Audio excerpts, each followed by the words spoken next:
Hello বন্ধুরা, চলে এলাম আর একটা নতুন ভিডিও নিয়ে। তা এটা কি বলো তো? এই যে দাঁড়াও, প্লাস্টিক খুলে দেখাচ্ছি তোমাদের কি। এই যে কাঁচা আম। প্রতিবারই আমের আচার বানাই, এবার একটু দেরি হয়ে গেল। তা হাজব্যান্ডকে দিয়ে কাঁচা আম আনিয়েছি, আমের আচার বা মোরব্বা করবো করে। আর ওই যে দেখো, মেয়ে ভিডিও কলে দেখছে। কেন জানো তো, ছেলে মেয়ের ভীষণ পছন্দ এই আমের আচারটা যে করি। এই যে দেখো, আটিগুলো ফেলে দিলাম আর আমের সাইডগুলো নিয়ে মানে চিড়ে নিলাম, যাতে নুন মিষ্টি ঝাল ঢোকে, আর আটিগুলো আলাদা করে নিলাম। আর বলতে বলতে দেখো, সমস্ত আম কেটে নিয়েছি, আর এই যে দেখো এইভাবে চিড়ে নিয়েছি, আর আটিগুলোকে আলাদা রেখেছি। তা সমস্ত আম কাটা হয়ে গেছে, এই যে আটিগুলো। তা এখন চলো আমগুলোকে একটু ভালো করে কলে গিয়ে ধুয়ে আনি।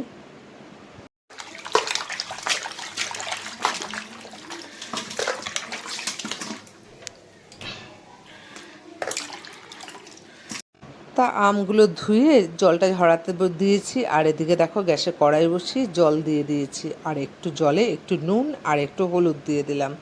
এবার জলটা একটু গরম হবে, হাত দিয়ে দেখছি গরম হয়েছে।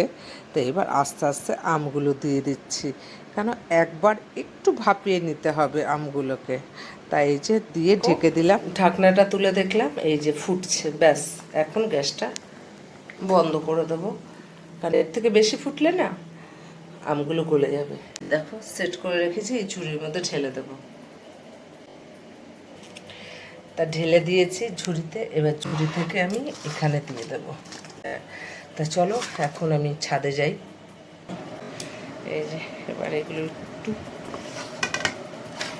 এটার মধ্যে অর্ধেক অর্ধেক করে দেবো। তা দুটো থালার মধ্যে হাফ হাফ করে দিলাম, কেন একটার মধ্যে দিলে ঠিক মতো একটু রোদটা লাগবে না। গেটটা খোলো। এবার হাজব্যান্ড গিয়ে ছাদে একটু রোদে দিয়ে আসবে। রোদটা এতক্ষণ ভালো ছিল, কিন্তু এখনটা দেখে থাক। ঠিক আছে, আর একটা একটা করে দাও। হয়ে গেছে? হ্যাঁ, এটা নিয়ে যাও। ব্যাস আমার হাজব্যান্ডকে দিয়ে ছাদে রোদে দেওয়ালাম। রোদটা আগে বেশ ভালো ছিল জানো তো, এখন দেখি রোদটা একটু পড়ে গেছে। যাই হোক, আজকে এখন বাজে 12টা। তা আজকে বিকেল পর্যন্ত রোদে থাকবে, আর যদি রাতে পারি তো গুড় দিয়ে আচারটা করব, আর নাহলে কালকে করব। আর দেখো একদিনই শুধু রোদে দিয়েছি, এই যে আমগুলো একটু টেনেছে। ব্যাস, এর থেকে বেশি টানলে না আমগুলো রুঠা রুঠা হয়ে যায়, তখন আর আমের আচারটা ভালো হয় না। তাই যে এবার কড়াইতে জল দিয়ে দিয়েছি একটু, আর এই যে গুড়টা দিয়ে দিই কিছুটা।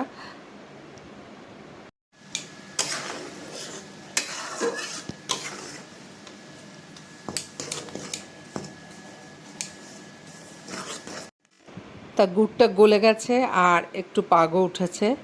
তা এই অবস্থায় আমি আমগুলো এক এক করে দিয়ে দেবো। তা প্রথমে অর্ধেকটা আম দিলাম, আর তারপর নাড়িয়ে নিলাম ভালো করে, পরে বাকি আমগুলো দিয়ে ঢেকে দেবো। তা দেখো ঢাকনাটা সরিয়ে দিলাম। এই যে আমের কালারটা দেখেছো, চেঞ্জ হয়ে গেছে। মানে একটু গ্যাস সিন করে মানে ঢাকনা দিয়ে করলে কি এই যে আমের গুড়টা ঢোকে, তাহলে না টকটক লাগে। যাই হোক, এবার ঢাকনাটা সরিয়ে দিয়ে আরও অনেকক্ষণ কষাতে হবে, কারণ এখনও গুড় জল মানে পাতলা পাতলাই রয়েছে। কখন কষাবো, তাহলে কি গুড়ে মিষ্টিটা ভালো ঢুকবে।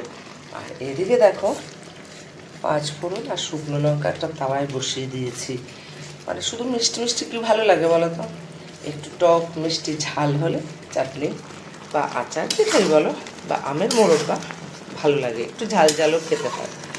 তাই জন্য 4-5টা শুকনো লঙ্কা আর 5 ফোড়ন ভেজে নিচ্ছি, পরে একটু গুঁড়ো করে নেবো, নামানোর আগে দেবো। অনেকটা গুড় শুকিয়ে এসছে, আরও শুকাবে, আরও কতক্ষণ কষাতে হবে। আর এদিকে দেখো মশলাটা ভাজা কমপ্লিট, এবার আমি এটাকে গুঁড়ো করব। এই যে বন্ধুরা দেখো, একদম আঠা আঠা হয়ে গেছে, আর আমার আমের আচারটাও রেডি। এই যে আমি ভাজা মশলাটা একটু নোড়া দিয়ে গুঁড়ো করে নিলাম, আমার মিক্সির বাটিটা খারাপ হয়ে গেছে বলে মিক্সিতে দিতে পারলাম না, তাই এবার দিয়ে দেবো। চলো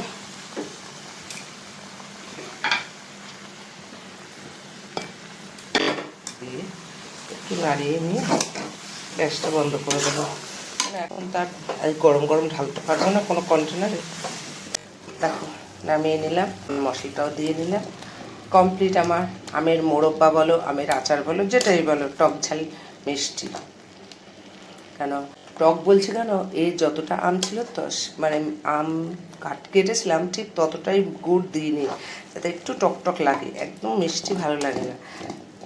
আর চলো কতক্ষণ রেখে দিই, পরে জারে ভরবো। তা কতক্ষণ রেখে দিলাম, এবার ঠান্ডা হয়ে গেছে, এবার আস্তে আস্তে কন্টেনারে ভরে নেব। আর এই যে দেখো কন্টেনারে ভরে নিয়েছি, ছেলে মেয়েকে পাঠাবো করে। তা বন্ধুরা, আমার আমের আচারের ভিডিওটা কেমন লাগলো? ভালো লাগলে পাশে থেকো, ভালো থেকো, সুস্থ